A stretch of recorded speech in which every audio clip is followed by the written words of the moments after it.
The blinding flash of 1,000 cameras illuminates the most scandalous kiss of the decade.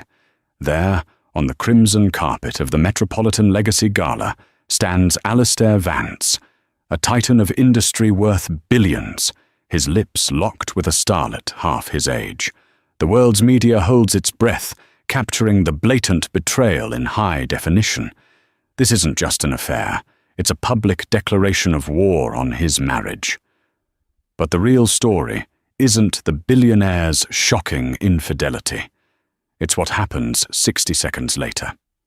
As the gasps ripple through the crowd, a lone Rolls-Royce Phantom pulls up. The door opens and the real Mrs. Vance emerges. And she isn't crying. She's coming to collect. The air in the Upper East Side penthouse was always the same, thin, cool, and smelling faintly of freesia and sterilized money.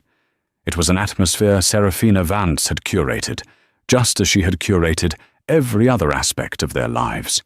From the Jean-Michel Basquiat painting that hung opposite a Gerhard Richter, a deliberately provocative pairing she'd chosen to unnerve stuffy investors, to the precise temperature of the wine in the cellar, everything was a testament to her meticulous control. Everything, it seemed, except her husband. Alistair Vance moved through their shared space like a conquering king, inspecting a territory he'd long since grown bored of. He was a man built by headlines and leveraged buyouts, his charisma a weapon he wielded with casual cruelty. Tonight, he was a storm of expensive cologne and restless energy, shrugging on a Tom Ford tuxedo jacket that cost more than the average person's car. "You're not ready?" he asked, not looking at her. His eyes were on his reflection in the floor-to-ceiling window, which framed a glittering, subservient Manhattan. Serafina sat at her vanity, a still point in his whirlwind. She wore a simple silk robe, her back to him. Her own reflection showed a woman of unnerving composure, her features sharp and intelligent, her eyes the color of a stormy sea. For 15 years, she had been the silent architect of his empire. He was the face, the thunderous voice on earnings calls, the ruthless negotiator the papers loved to call the vulture. But she was the strategist, the one who saw the chessboard from above, who understood that true power wasn't in the loud pronouncements, but in the quiet, unseen moves. "The invitation said 8, she replied, her voice calm and even. She picked up a diamond earring, a massive pear-cut stone from Cartier, a gift from their 10th anniversary. A guilt offering, she'd known at the time, for an affair he thought she'd never discovered. She had discovered them all. "I'm going ahead. I have to greet the board members from the Tokyo acquisition," he said, adjusting his bow tie. It was a lie, a sloppy one. The Tokyo deal had closed last week, and the board members were already back in Japan. He was meeting her, Catalina Monet, a name as fabricated as her talent. Serafina had the complete file on her desk in her private study, born Catherine Monaghan in a forgotten town in Ohio. She'd come to New York with dreams bigger than her portfolio. Now, she was Alistair's latest and most public indulgence. "Of course," Serafina said, her voice betraying nothing. "Don't let me hold you back." He paused at the door, a flicker of something, annoyance, surprise, crossing his face. He'd expected a fight, or tears, or at least a pointed question. The lack of it seemed to unsettle him more than any accusation could have. For a moment, he looked at the woman at the vanity, this beautiful, placid stranger he'd married, and felt a prickle of unease. He'd always mistaken her silence for submission. It was a fatal miscalculation. "The car will be back for you in 30 minutes, he stated, his tone clipped, reasserting his control. "Try to look happy, Serafina. It's a big night for the Vance Foundation." The door clicked shut, leaving a profound silence in its wake. Serafina stared at her reflection for a full minute. The mask of the placid wife did not waver. Then, slowly, she placed the diamond earring back in its velvet box. It was a relic of a past she was about to incinerate. She reached for another set. Emeralds. Green like poison, green like money, green like the envy she was about to inspire. Her phone buzzed on the marble vanity. A single text from her private investigator, a man named Arthur Graves, a discreet ghost who moved through the city's underbelly. He picked her up. They're 10 minutes from the Met. Are you sure about this, S? Serafina's fingers danced over the screen, her reply swift and devoid of emotion. The board is already primed. The proxies are signed. His arrogance is the trigger, Arthur. Let him pull it. She stood, the silk robe pooling at her feet. Waiting for her was not a dress, but a suit of armor, a custom-made Schiaparelli gown in a shocking, visceral crimson. It was the color of blood, the color of power, the color of a warning. Tonight was not a charity gala for the Vance Foundation. It was a coronation. Her coronation. And Alistair had just sent out the invitations. She had been patient for years, gathering threads, documenting indiscretions, creating shell corporations, and moving assets with the quiet precision of a master weaver. She hadn't just built a safety net for herself. She had woven a cage for him, gilded with his own greed and lined with his betrayals. He thought he was walking onto a red carpet.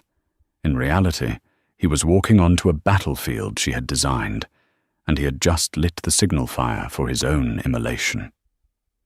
The red carpet at the Metropolitan Legacy Gala was a river of flash bulbs and manufactured smiles.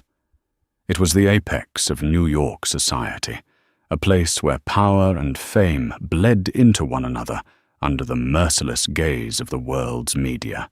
Reporters from Vogue, Vanity Fair, and every major news network lined the velvet ropes, their lenses like the hungry eyes of wolves, searching for a story, a scandal, a single moment of imperfection. Tonight, they were about to get a feast. Alistair Vance's Bentley Mulsanne arrived with the understated arrogance befitting his status. The crowd surged, cameras flashing, reporters shouting his name. He emerged first, a vision of tailored power, but it was the woman who followed him out that caused the first wave of gasps. It wasn't Serafina. Catalina Monet was poured into a silver dress that left little to the imagination. She was undeniably beautiful, with the hungry, sharp-edged beauty of a woman who knew it was her only currency. She clung to Alistair's arm, her smile a mixture of triumph and terror. She was playing a dangerous game, and for the first time, she was playing it on the world stage. They posed. Alistair, smug and proprietary, his hand possessively low on her back. Catalina, preening, tilting her head just so, a starlet in her own grand drama. The questions came like machine gun fire. Mr. Vance, a bold statement tonight. Catalina, are you the new face of the Vance Foundation? Where is Mrs. Vance? Alistair simply smiled, a predator's grin. He was enjoying this, the sheer audacity of it. He was Alistair Vance. The rules that governed lesser men, rules of decorum, of fidelity, of simple decency, did not apply to him. He was about to prove it. He leaned in towards Catalina, his voice a low murmur meant only for her, but observed by millions. They want a show? Let's give them one. And then he did it. He dipped her low, a parody of old Hollywood romance, and kissed her. It was not a peck on the cheek. It was a deep, passionate, deliberately provocative kiss, right there in the searing glare of the cameras. For a moment, there was a stunned silence. The frantic clicking of cameras was the only sound. Then, a collective, audible gasp rippled through the press corps and the assembled socialites. This was beyond a simple affair.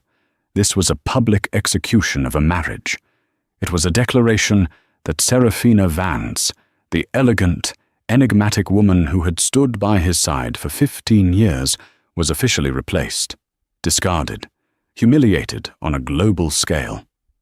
Catalina came up for air, her eyes wide, her cheeks flushed. This was it, the moment she had dreamed of. She had won.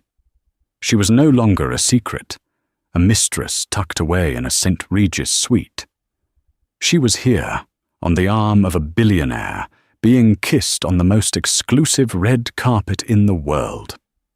She felt a surge of victory so potent it was dizzying. She mistook the flashbulbs for starlight, the reporter's shock for admiration. Alistair straightened his jacket, a smirk playing on his lips.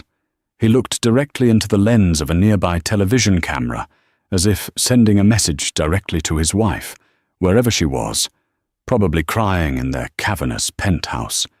"This is my world," his eyes said. "My rules." "No more questions," he announced, his voice booming with authority. He began to guide Catalina up the grand steps of the museum, leaving a firestorm in his wake. The gossip was already spreading like wildfire, phones lighting up across the city, across the world. The king had publicly crowned his new queen. But the story was not over. In fact, it had barely begun. As Alistair and Catalina reached the top of the stairs, a new commotion began at the curb. It was a different kind of stir. Not the fevered frenzy of a scandal, but a wave of hushed, reverent awe. A black Rolls-Royce Phantom, even more imposing than Alistair's Bentley, had glided to a silent stop.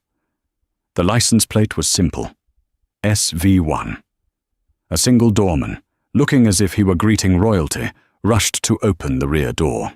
For a moment, nothing happened. The anticipation was electric.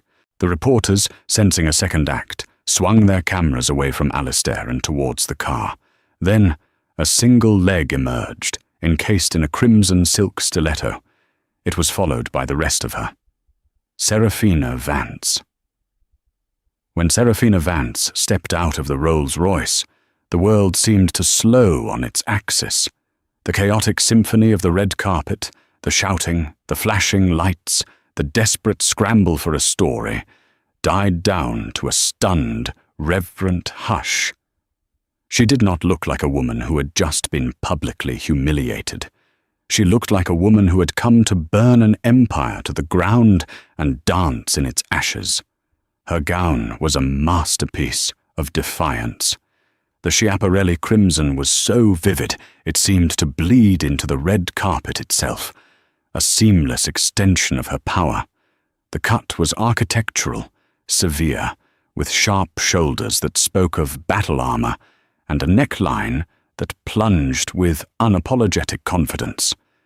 Around her neck was not a delicate string of pearls, but a breathtaking collar of emeralds and black diamonds from Bulgari's Serpenti collection. A serpent coiling around her throat, its head resting near her heart. It was a statement. She was not the victim. She was the viper.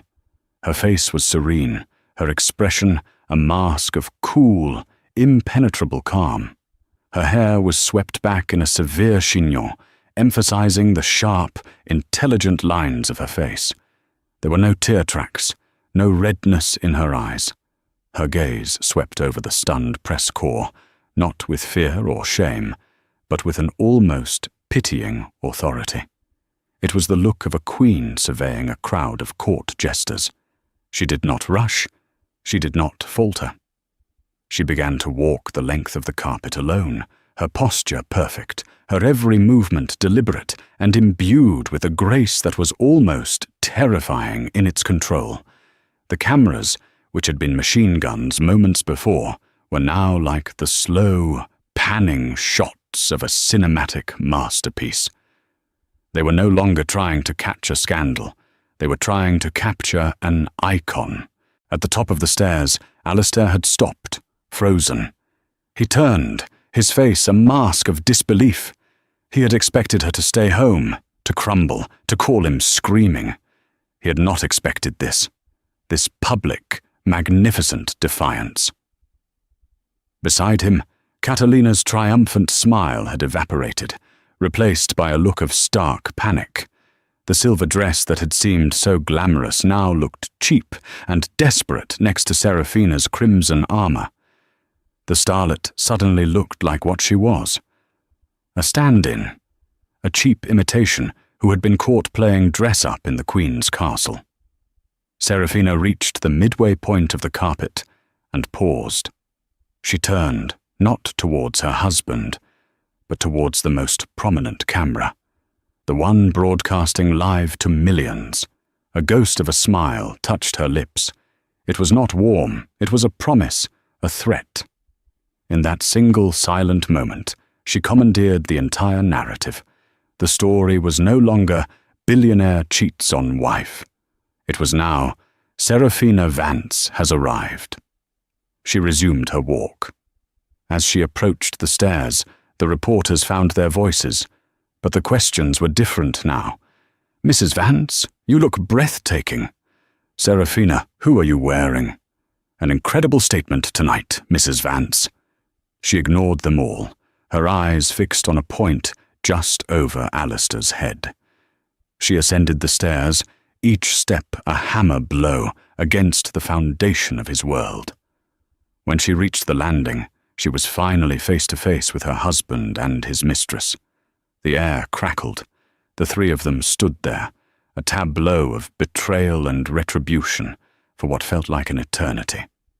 Alistair's face was a mixture of fury and confusion. This was not his script. She had torn up the pages and rewritten the play with herself as the lead. Catalina, utterly out of her depth, tried to assert her position, tightening her grip on Alistair's arm. It was a pathetic gesture of ownership that only highlighted her insecurity. Serafina's gaze finally fell upon them. She looked first at Catalina, her eyes sweeping over the younger woman from head to toe, with an expression of profound indifference, as if observing a piece of furniture that had been delivered to the wrong address. She offered no anger, no jealousy, only a dismissal so complete it was more insulting than any slur. Then she looked at her husband. She did not raise her voice. She did not cause a scene. She simply leaned in close, her voice a silken whisper that only he could hear, though the world watched, trying to decipher its meaning. "Enjoy your evening, Alistair," she murmured, her breath cool against his ear. "It's the last one you'll have as the man you think you are." Without waiting for a reply, she straightened up, gave a slight, almost imperceptible nod to the museum's director, who was waiting at the door, and swept past them into the gala. She did not look back. She left Alistair Vance standing on the steps, his mistress on his arm, suddenly looking not like a king with his prize, but like a fool who had just been checkmated in front of the entire world. The reporters gasped, not at the kiss anymore, but at the sheer, unadulterated power of the woman who had just owned the entire event. The inside of the Metropolitan Museum had been transformed into a glittering forest of crystal and starlight. The air hummed with the conversations of the world's 1%, a murmur of money and power set to the music of a string quartet. But tonight, there was only one topic of conversation. The drama that had unfolded on the steps outside had followed them in, clinging to the atmosphere like the expensive perfume on the guests' wrists. Serafina moved through the gala, not as a pariah, but as a conquering general. Heads turned as she passed, conversations faltered. The initial whispers of pity for the poor, cheated wife had been utterly silenced by her arrival. They were replaced by whispers of awe, of fear, of intense speculation. A woman who could face that level of public betrayal with such regal composure was not a woman to be trifled with. Alistair and Catalina entered moments later, the mood shifting around them like iron filings to a magnet. Alistair, accustomed to being the center of admiring attention, found himself the subject of furtive, judgmental glances. His allies in industry, men who normally would have rushed to shake his hand, suddenly found their champagne flutes fascinating. The women, the wives of his peers, looked at Catalina with undisguised contempt before turning to give Serafina subtle, approving nods. In the unspoken social calculus of this world, Alistair had made a fatal error. He had been vulgar. His transgression wasn't the affair itself, those were common enough to be boring, but the crass, public nature of it. He had created a spectacle, and in doing so had shown a profound lack of class. Serafina, meanwhile, was holding court. She made her way to a knot of the city's most powerful figures: Harrison Blackwood, the grizzled chairman of a rival investment bank; Beatrice de la Renta, the ancient matriarch of a fashion dynasty and the gala's chief benefactor; and Judge Peterson, a federal judge whose influence was felt from Wall Street to Washington. "Serafina, my dear," Beatrice said, her voice like gravel and diamonds, taking Serafina's hands in her own. Schiaparelli, a choice for a woman who has something to say without speaking. "Beatrice?" Serafina smiled warmly, a genuine smile that reached her eyes. "I thought tonight called for a little color." Harrison Blackwood, a man who had been Alistair's business rival for 2 decades, raised a skeptical eyebrow. "Vance is making a spectacle of himself. Are you all right, Serafina?" This was the moment. The test. Her response would set the tone for the rest of her life. She took a sip of her champagne, her eyes glinting over the rim of the crystal flute. "Alistair has always had a flair for the dramatic," she said, her tone light, almost amused. "He's launching a new venture. I felt it was best he managed his own publicity for it."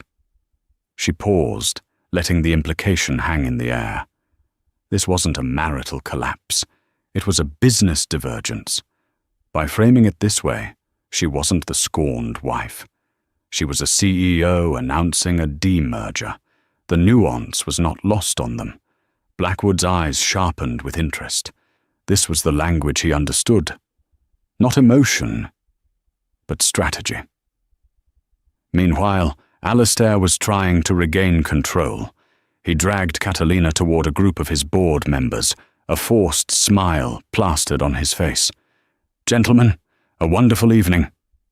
The men, most of them in their late 60s, looked from Alistair to the half-dressed starlet on his arm, and then across the room to the vision of elegance that was his wife, who was now laughing with a federal judge.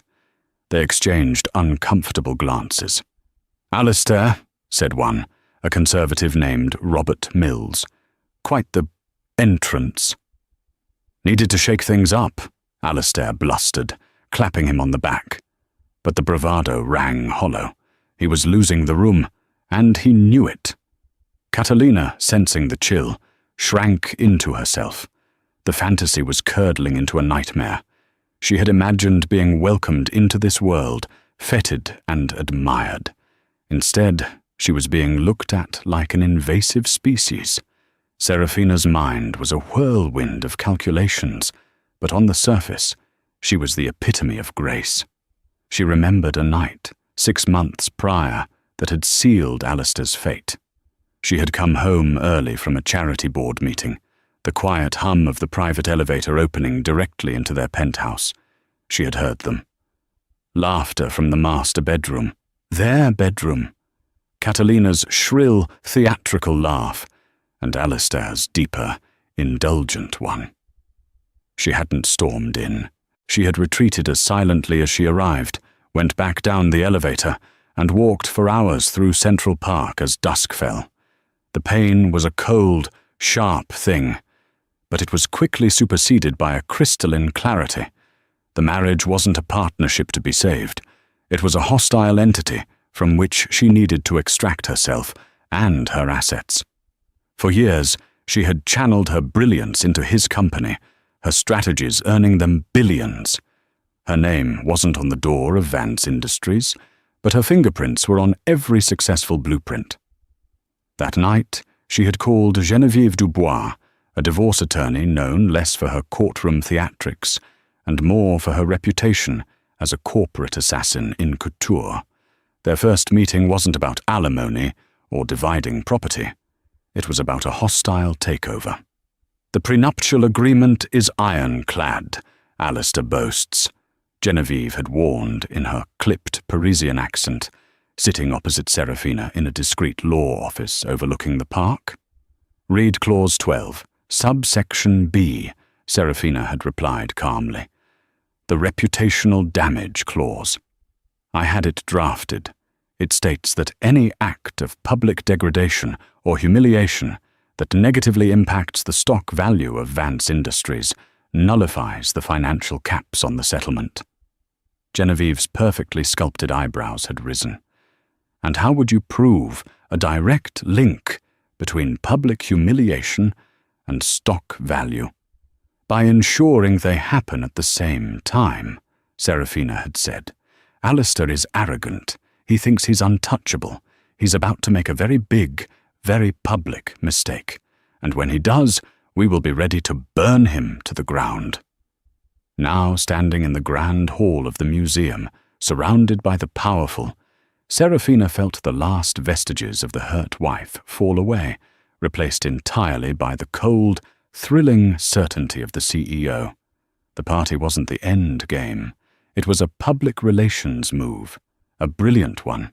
She was establishing her narrative, casting herself as the victor before the battle had even officially begun. Alistair thought he was playing checkers. She had been playing multidimensional chess for years, and his queen was about to take his king.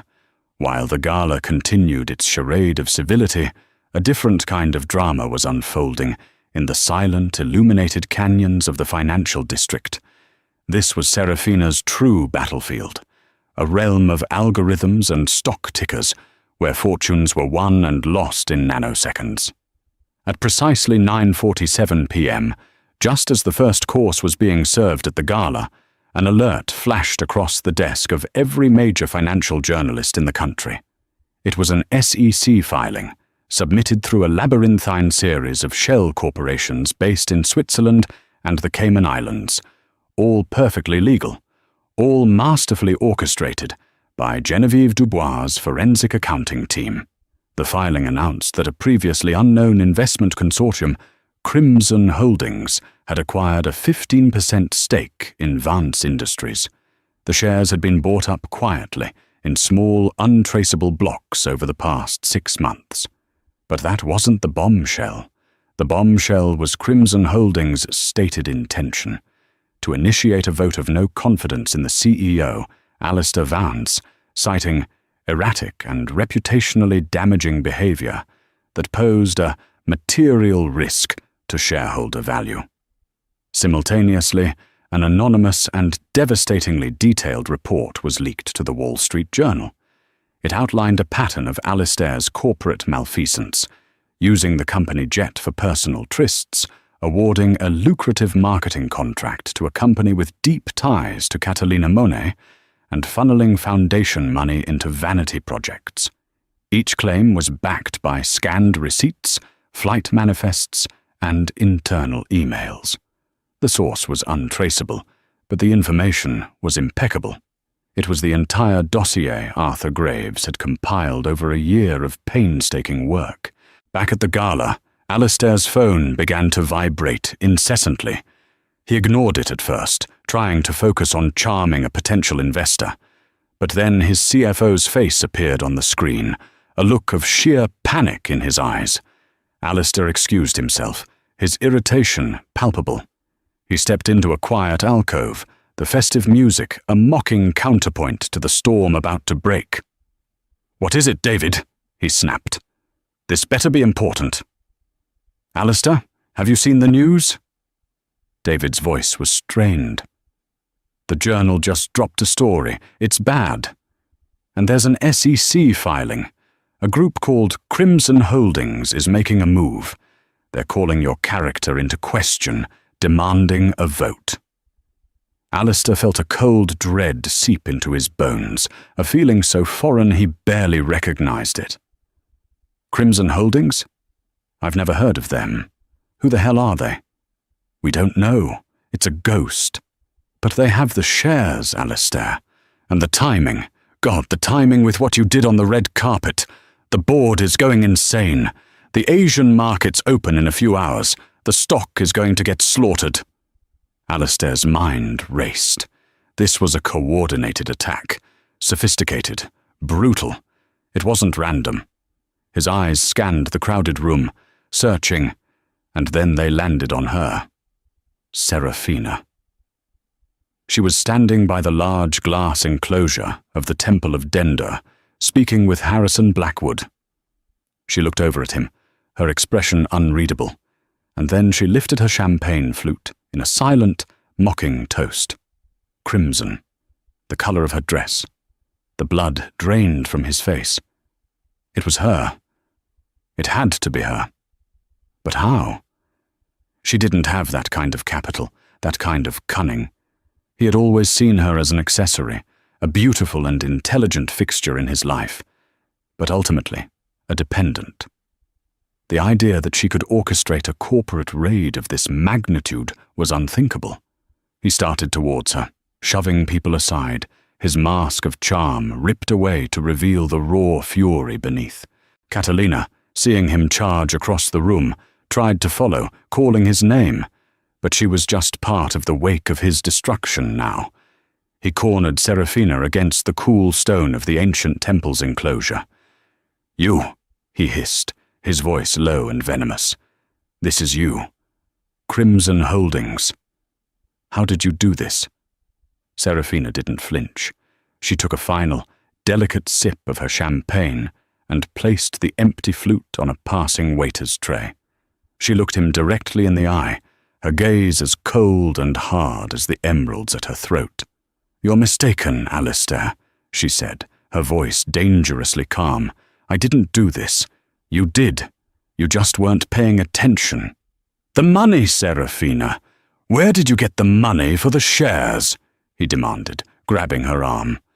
Harrison Blackwood stepped forward. "Vance, I suggest you take your hands off her." Alistair barely registered him. His world was tilting, the floor giving way beneath him.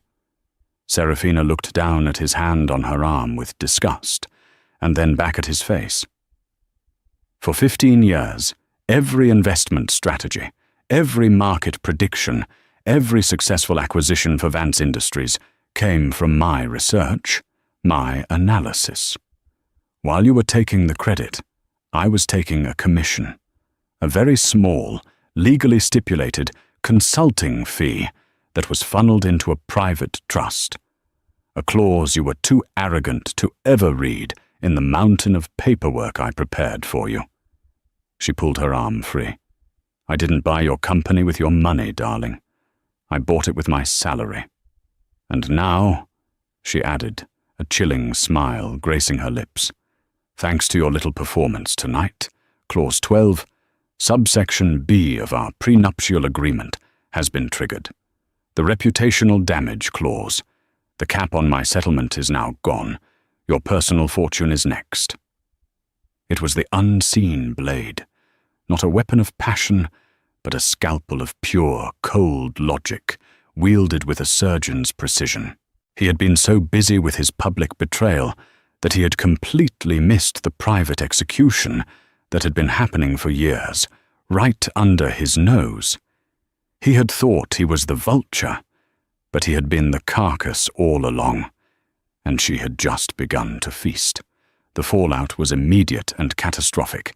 By the time the sun rose over New York, the name Alistair Vance was no longer synonymous with power, but with scandal and spectacular collapse. The Asian markets opened first, and it was a bloodbath. Vance Industries' stock plummeted by 40% in the first hour of trading. The damning Wall Street Journal article had spread globally, and investors were panicking. The story of his affair was now just a colorful footnote to the real narrative. A CEO whose recklessness and poor judgment had made the company vulnerable to a hostile takeover. His public kiss hadn't just humiliated his wife, it had cost his shareholders billions. Alistair spent the night in his office, a modern prison of glass and steel overlooking the city that no longer felt like his kingdom. He was a caged animal, roaring down the phone at lawyers, bankers, and board members, but their voices were distant, wary. The loyalty he had commanded through fear and wealth was evaporating. He was no longer a winner, and in their world, there was no place for losers. He tried to fight back. He issued a press release denying the allegations, calling them a baseless attack by a shadowy corporate raider. But it was useless. The evidence was too specific, too damning. The public, fueled by the delicious drama of the gala, had already cast him as the villain. News channels replayed the clip of the kiss, followed by the footage of Serafina's magnificent arrival, creating a perfect, irresistible narrative of a fallen king and a rising queen. Catalina Monet became a casualty of the war. Her agent dropped her. The lucrative marketing contract was rescinded. She was hounded by paparazzi, but they no longer treated her like a budding star. They treated her like a home wrecker, a punchline. She called Alistair repeatedly, but her calls went straight to voicemail. He had used her as a prop in his own downfall, and now she was discarded. Her 15 minutes of fame had been a public immolation.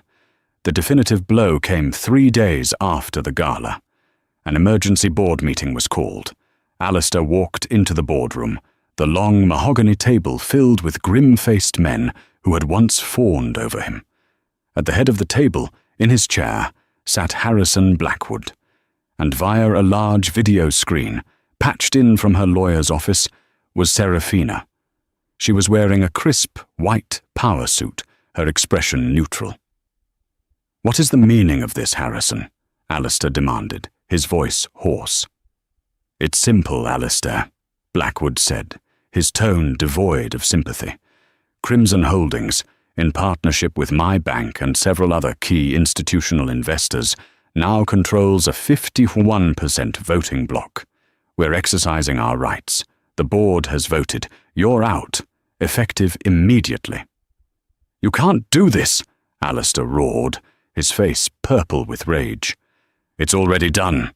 Serafina's voice cut through the chaos, calm and clear from the monitor. "Your personal assets are frozen, pending our divorce settlement. The company jet has been recalled. Your corporate accounts are sealed. You will be escorted from the building by security. You are no longer CEO, president, or chairman. You are, for all intents and purposes, a private citizen with a great many legal problems." He stared at her image on the screen, this woman he had so profoundly underestimated. He saw no triumph in her eyes, no gloating, only the dispassionate finality of a business transaction. He had made himself a liability, and she had liquidated him. "Why, Serafina?" he asked, his voice finally breaking, the rage giving way to a raw, bewildered despair. "After all these years, why?" She was silent for a moment, and for the first time, a flicker of something personal crossed her features. It wasn't hatred. It was a distant, almost academic pity.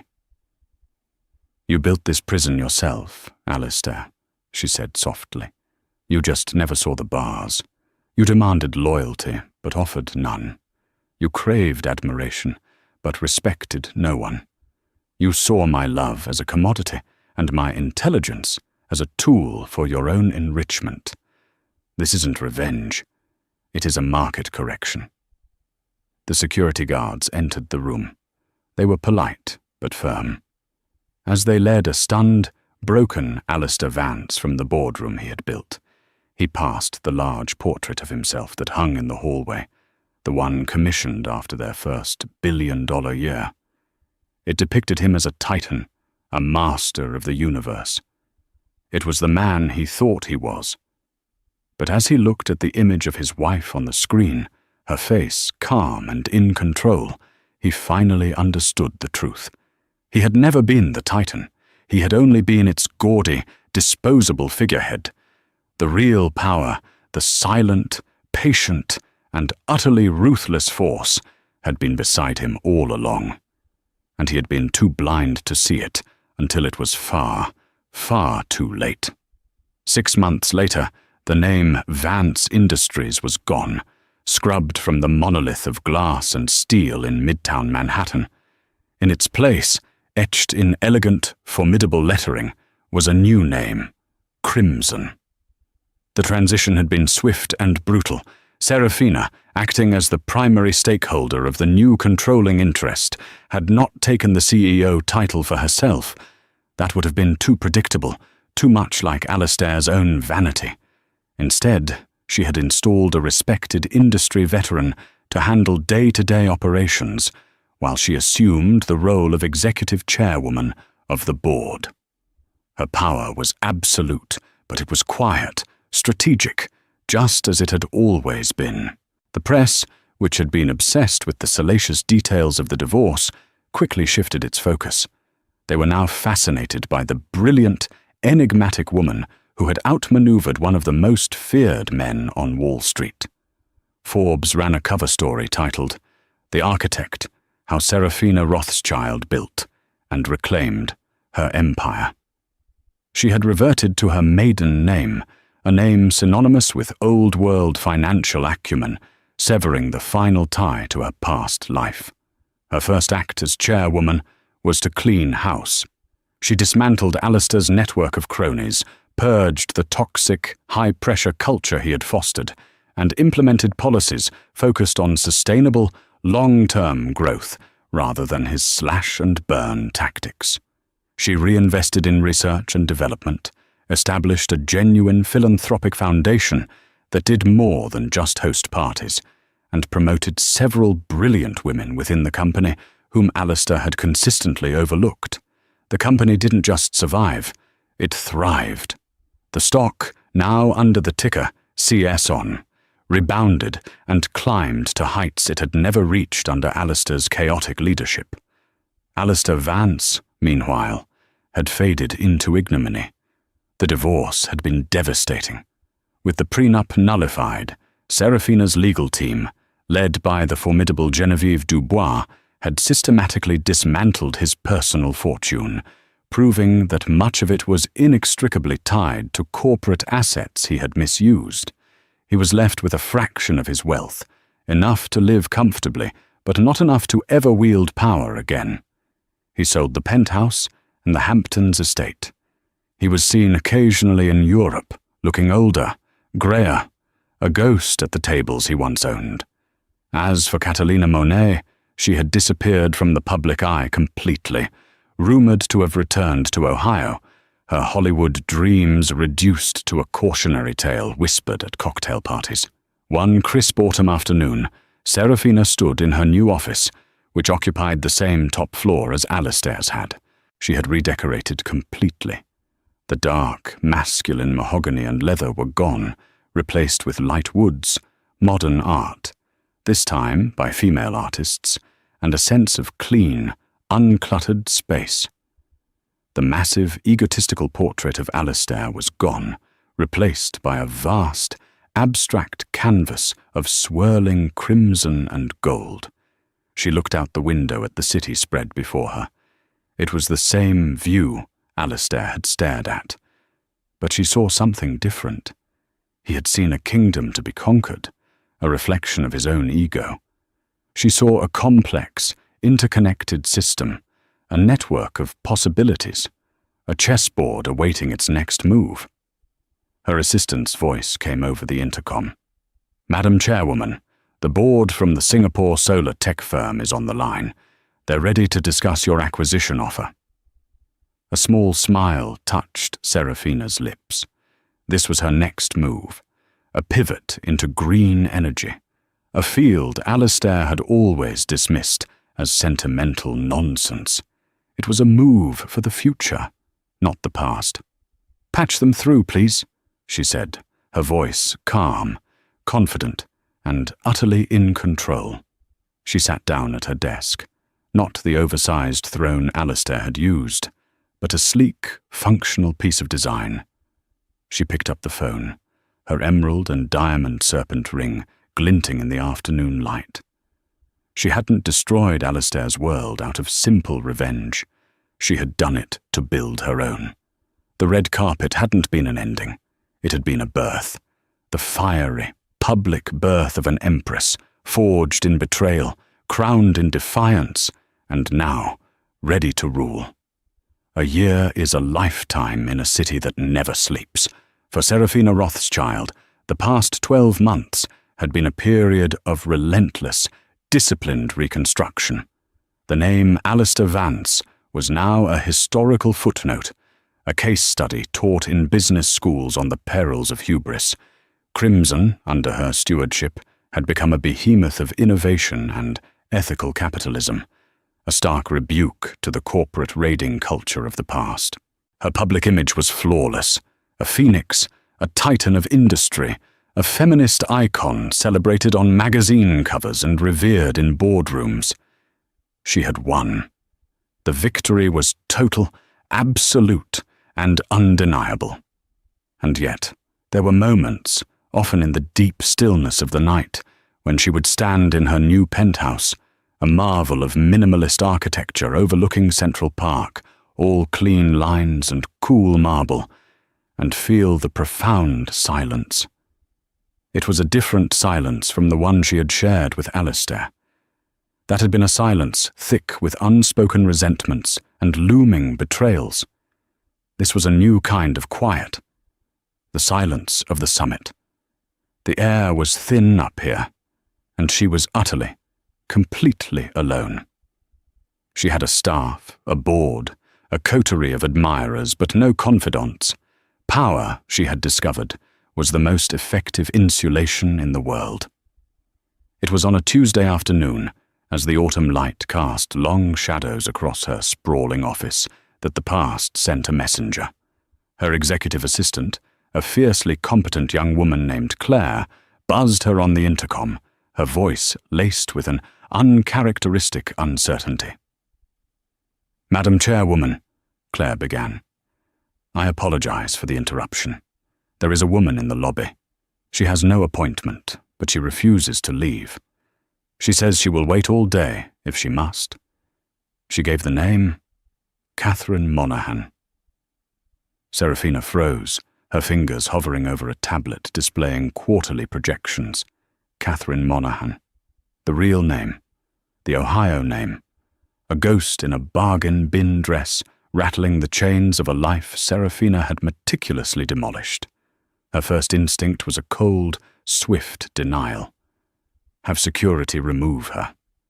It was the efficient, logical move, a loose end from a previous business transaction, now irrelevant. But she didn't say it. A sliver of something she couldn't immediately name.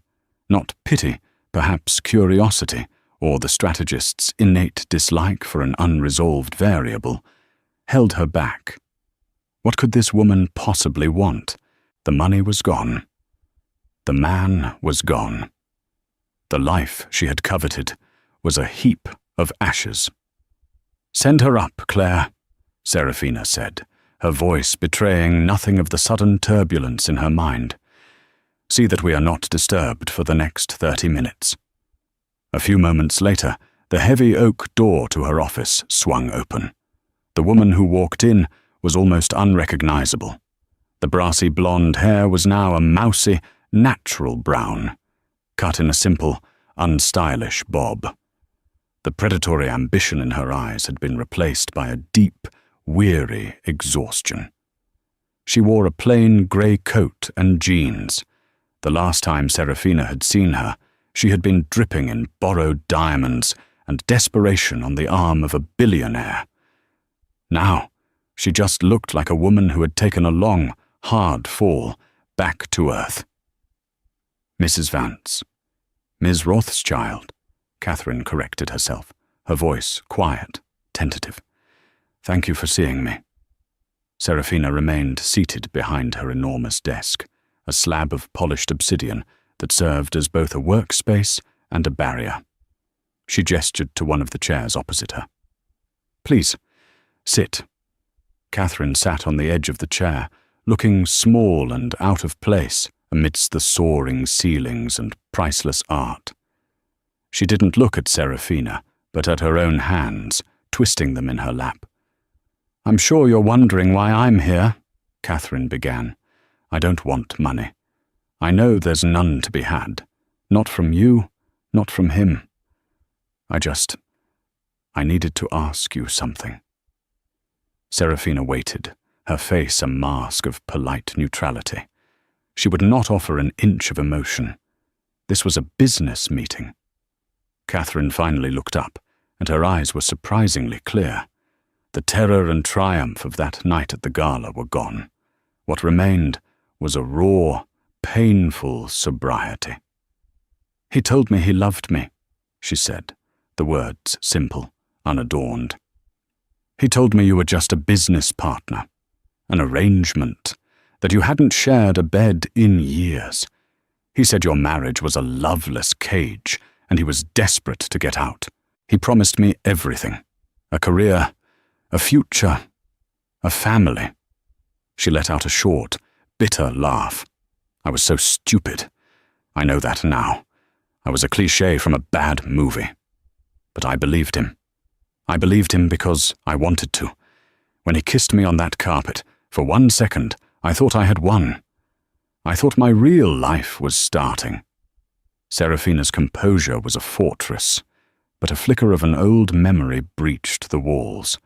Alistair, years ago, telling her the same things about his first wife when he had been pursuing her. The same script, the same promises. He wasn't a monster of invention.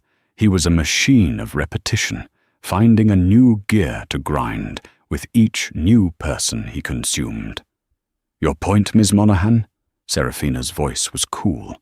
"My point," Catherine said, leaning forward slightly, her gaze intensifying, "is that I was a weapon. He was using me to hurt you.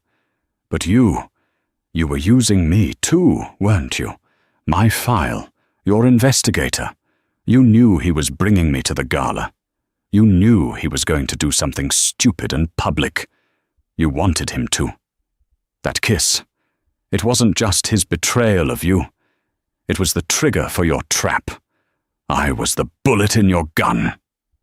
The accusation hung in the air, sharp and precise. Serafina did not deny it. It was, after all, the truth. "You made a choice to be with a married man," Serafina stated, her tone clinical. "Choices have consequences." "I know that," Catherine's voice rose, cracking with a year of pent-up anguish. "And I am living with them. My name is poison. My face is a meme for home wreckers. I had to move back to Ohio and work in a diner to help my parents pay the legal fees from the lawsuits your husband's stupid contract got me into. I own my choices. But you sit up here in your palace in the sky, and you pretend this was all just a clean market correction. But it wasn't, was it? It was personal.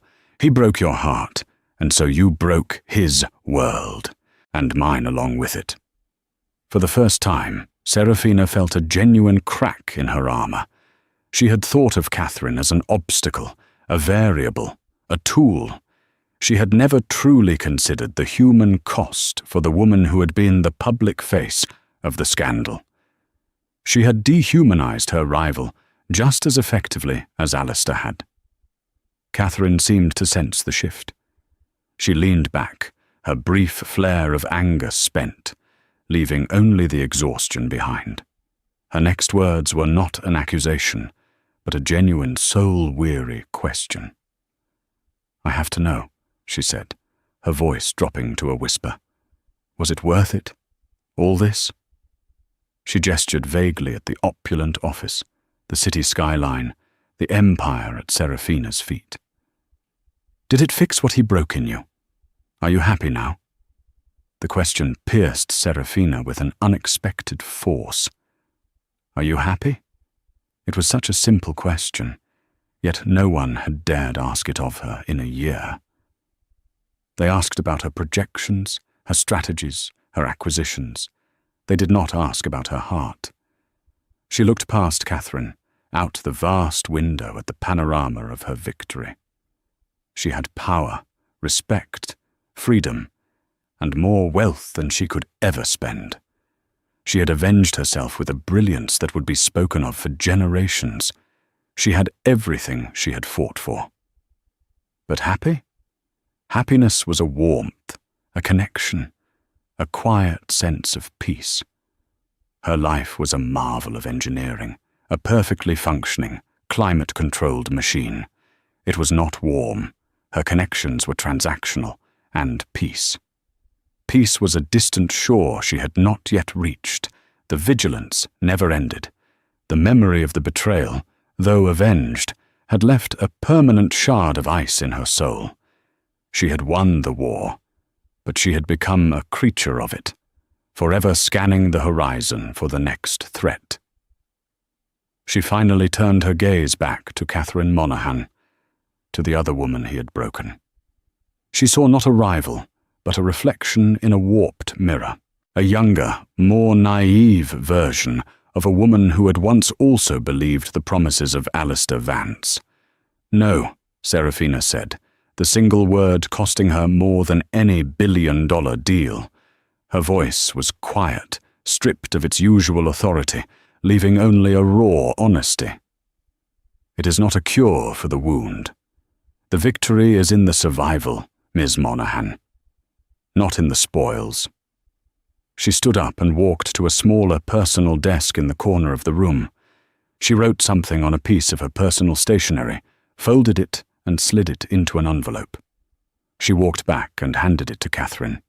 This is the name of a woman who runs a non-profit in Chicago that helps women start new businesses.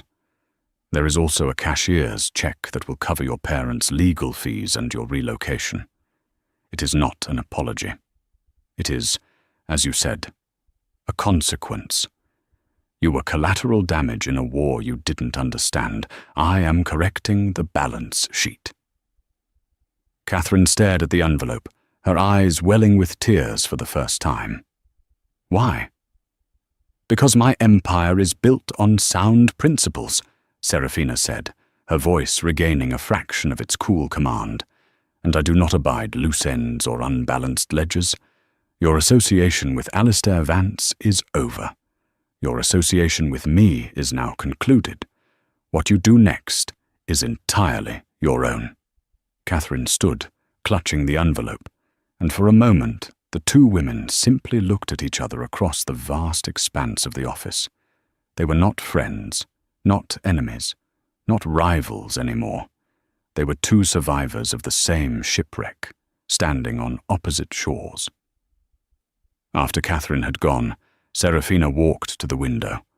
The sun was beginning to set, painting the sky in fiery strokes of crimson and gold, the colors of her brand, of her victory painting. But for the first time, the colors didn't feel like triumph. They felt like a warning, an echo. She had built a fortress to protect herself from ever being hurt again, but she was now its solitary prisoner. She had mastered the world of finance, of strategy, of power, but the quiet, uncharted territory of her own heart remained a wilderness.